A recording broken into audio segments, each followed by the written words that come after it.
bring out the deep throat regarding Obama. And I mentioned that because that's trying to equate that to Watergate. With Watergate, they were looking for what happened, and finally Deep Throat came through, and that spilled the beans, and that's what caused Nixon to have to resign. The break-in wasn't much, but it was a cover-up, and we have a massive cover-up right now by Obama and his wife and other people in the administration regarding him, because he was not born in Hawaii. I don't buy it for 1 minute. And the number on the document they put out 2 weeks ago, does not even match the document, the certification of live birth, which they've been talking was the real birth certificate for the last 2.5 years. You know, there's just, it's blatantly a fraudulent document, and I don't understand. Again, the point on there, the father is listed as a race of African. There was no race in Africa in 1961. People either called them black or Negro or colored, not African, and there's not even a race African right now. Also, this long form that he put out doesn't have what most long forms have, and that's the baby's length and the baby's weight. So there's just so many factors on this that it's unconscionable, and we're going to do whatever we can to keep the message going out there because, number one, I think we're the laughing stock of the world. Number two, because many world leaders know that he's a fraud. Just by facts, and then I'm a little concerned because during the past week they came out and he said his step-grandmother is being threatened over in Kenya. Well, his step-grandmother, which is Sarah Obama, she gave us an affidavit, which is a recording on our website, which people have distorted, but we're going to put a better version, the correct version, up, because she states in Swahili that she was in the hospital in Mombasa, Kenya, when he was born August 4th, 1961. Okay. Bill, when you look at that thing with Corsi, that reminds me of Hatfield, the guy who wrote a biography of Bush the Younger, Fortunate Son, in 1999. And they did shred his book, and then within about 2 years, he was dead. So we better all watch out. We will. ObamaCrimes.com. Thank you, Webster. Talk to you next week. See you next week, and we'll be back in a second. Welcome back to World Crisis Radio. Let's now take a look at Obama's State Department speech. The operative part of this, of course, is an ultimatum to Syria that the president of Syria, Assad, has got to lead the reform or get out of power. So an ultimatum by Obama to Syria. Now, ultimatums by the U.S. to various countries. We've seen ultimatums by Mad Dog Bush the Younger to Saddam Hussein. We've seen ultimata by Mad Dog Bush the Elder against Saddam Hussein. We've seen all this stuff. It's when you get China issuing a behind-the-scenes ultimatum to the U.S. and Pakistan issuing a pretty much open one, a warning at least, that's something new. So you look at the Obama speech there, the operative parts are all essentially taking control, taking responsibility for the color revolution. Now, obviously, he says the color revolutions are all indigenous and spontaneous. Of course, they're not. You can read Obama, the Postmodern Coup, the Making of a Manchurian Candidate, big part in there about Colonel Robert Helvey, Gene Sharp, Albert Einstein Institute, how these things were tested out in particular in Thailand and in Burma. And it looks like in Thailand we have this character, Thaksin, who is a darling of the Council on Foreign Relations, right? The red shirts of Thaksin want to make a comeback. These are attacks on China now, right? We're getting into this phase of direct clash between U.S. and China. Watch the Taiwan Straits, but also watch Thailand and Burma, because new attempts at color revolutions in Thailand and Burma are attacks on the U.S. But back to Obama, he's essentially let the cat out of the bag. The color revolutions belong to me. He says they're spontaneous, but I own them anyway. And in Syria, you better get out. You're committing murder. Very tough language. This also for Libya, right? He's got to go too. Another ultimatum. For the Israelis, no ultimatum. The stuff about the 67 borders, I don't see this the way that Phil does. The 67 borders obviously are a starting point, but with Obama, this is simply window dressing. There's no practical step vis-a-vis Israel. There's no meeting of the quartet. There's no special representative. There's nobody replacing Mitchell, even this rather weak envoy, Senator George Mitchell, now quit. Nobody replacing them. Now let's just go through this so people know where we stand. This broadcast supports the Geneva Plan, the Geneva Protocols, Geneva Accords of November 2003, Yossi Beilin for Israel, Yasser Abed Rabo for the Palestinians. It is two states. It is Israel and Palestine with the 1967 borders. The settlements must be rolled back. The settlements must be rolled back.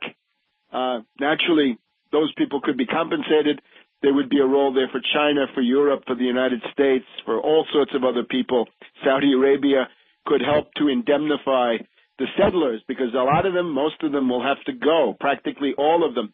At the same time, the right of return has got to be dealt with as a matter of indemnification. In other words, if you had property, you've got to be compensated, but you're going to be headed back to the PLO state. So obviously you have to negotiate with the new PLO-Hamas combination, but it has to be the Geneva Plan of November 2003. That is reality. Now, nobody likes that. Neither side is going to like that. One side doesn't want to give up the settlements. The other side doesn't want to give up the right of return. 67 borders are not going to make everybody happy. But this is reality, and I think ultimately that is the bedrock in realism, is that the one thing that I would add is to make all of this more palatable, an economic development program, a Marshall Plan for the region from which all states, underline all, from Iraq to Egypt to Syria to Lebanon, Israel, all of them have to benefit from a regional economic development plan. Short of that, more killing, and eventually they'll get tired of killing. Netanyahu, of course, on his way to clash with Obama, but neither one of these is realistic. Reject both. Reject Obama, reject Netanyahu. Now, a couple of other things that are going on. In Turkey, U.S. building up for an attack on Turkey. This is quite important because of the new regional role of Turkey. Prime Minister Erdogan has talked about an alliance between the PKK, the Marxist, ultimately U.S.-British-sponsored rebel force in southeast Anatolia, now run with help from the Kurdish part of northern Iraq, run by the U.S. There's an alliance between the PKK and Ergenekon. Ergenekon being the Turkish Gladio, the NATO stay-behind operation then kicking over into terrorism. So the PKK and Ergenekon of NATO are now working together. So that's one side of it. The other side of it is the PKK is clashing with an organization we haven't talked much about, Hezbollah of the Kurds, the Kurdish Hezbollah, which is not the same as the Hezbollah of Lebanon, but the PKK in a gang and counter-gang situation, destroying society in southeast Anatolia, or threatening to, with these constant clashes. The head of the PKK, Öcalan, or written Öcalan, O-C-A-L-A-N, you know him, he's been in jail for quite a while now. He threatens Turkey with a great war. He says all hell is going to break loose. So an attack on Turkey. At the same time, we see Pakistan obviously on the front burner, Iran also under various attacks. But any nation state in the Middle East will be targeted. The nation state, founded in Milan by Gian Galeazzo Visconti between 1380 and 1390, became prevalent between about 1480 and 1500 with Louis XI of France and Henry VII, Henry Tudor, Earl of Richmond in England, something similar in Spain, although more complex, became dominant in Europe in 1648 with the Treaty of Westphalia, sovereign states, European state system, and became dominant worldwide between the 1960s and the 1970s when the colonial empires were wrapped up. That began with India and other places in the late 40s and kept going. The last ones were the Portuguese colonies in the mid-70s, your Angolas and Mozambiques and so forth. So we now have a world of almost 200 or thereabouts nation states. That's what you have to work with. But the CIA and the British say, no, we're going to sweep them aside. We're going to get rid of them. Now let's look over at the Medvedev press conference. Medvedev trying very hard to look like Putin. Putin constantly giving these question and answer sessions. The difference is that Putin would do it and does it with average Russians, ordinary people. ordinary Russians, but Medvedev does it with the glittering world of the international press. But what he says has to be taken seriously. He's basically saying Putin has been right all along, and the reset, the entire business about the diplomacy with the U.S. has now reached a dead end. Medvedev is talking about the ABM treaty, the anti-ballistic missile treaty. He says the U.S. is not respecting the Russian view of this, and the START treaty, which was just ratified in December, the strategic arms reduction talks, is in a impasse. It could lead to a new Cold War, says Medvedev. When Medvedev talks new Cold War, things getting bad. Back in a minute. Welcome back to World Crisis Radio. So Medvedev's press conference in the new Silicon Valley, what the Soviets used to call science cities, good things, but you don't need Silicon Valley. The Soviets were actually better at it than the U.S. in many ways. So Medvedev says, since the U.S. is determined to build anti-ballistic missile systems starting in Romania and place these interceptors, this is directed against Russia. This is detrimental to the Russian capacity for self-defense. It could completely invalidate the START treaty. And, of course, the preamble to the START treaty says that there is a linkage, a junctim, a definite linkage between the offensive nuclear weapons and the defensive ones. So if you think you're going to sign a treaty on the offensive missiles and then go outside of that and build up your defensive anti-ballistic missile park, then you have another thing coming, says Medvedev. He's been forced to do this. Essentially, the line of firmness is the Putin line. Medvedev, of course, axiomatically thought that the West was a partner, that there was a reasonable, rational interlocutor in Washington. Well, there is not. Medvedev basically having to say that his entire reset diplomacy has come to nothing, ashes and dust. Putin was right, and he's got to sound more and more like Putin. He can't say, I disagree with Putin about Libya. He's got to say, Putin and I agree on just about everything. So that's important. Now, Medvedev also says, better late than never, there will be no UN resolution regarding Syria. It will be blocked. I hope it will be vetoed.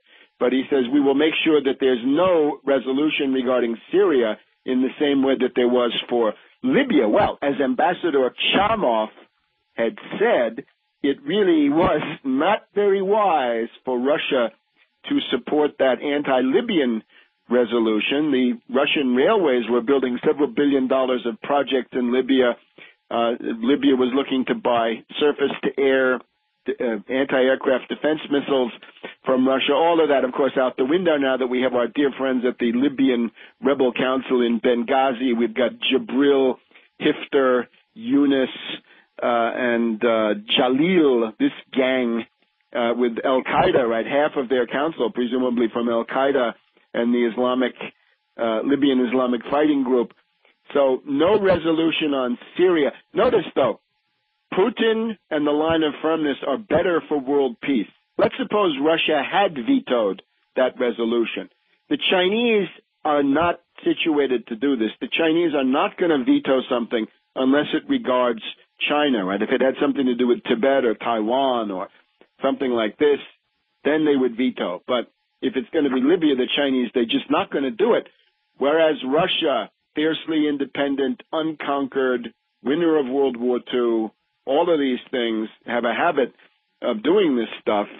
Lavrov would be perfectly capable of vetoing it. If they had vetoed it, the Chinese might have joined in, or they would have at least been in sympathetic support, and that would have made it impossible for a lot of the smaller NATO countries, even the larger ones, Italy. For example, Italy would have had a very hard time letting the British, the French, and the U.S. use the Italian air bases if there had not been the cover of the Security Council resolution. Places like Belgium and the Netherlands and Norway and Qatar and all of these other places, they would have had a very hard time participating in the attack, the genocidal attack on Libya, if it hadn't been for that UN resolution. So the line of firmness would have served world peace better. And you look back through the decade of the Audis, from 2001 and 9/11 on, the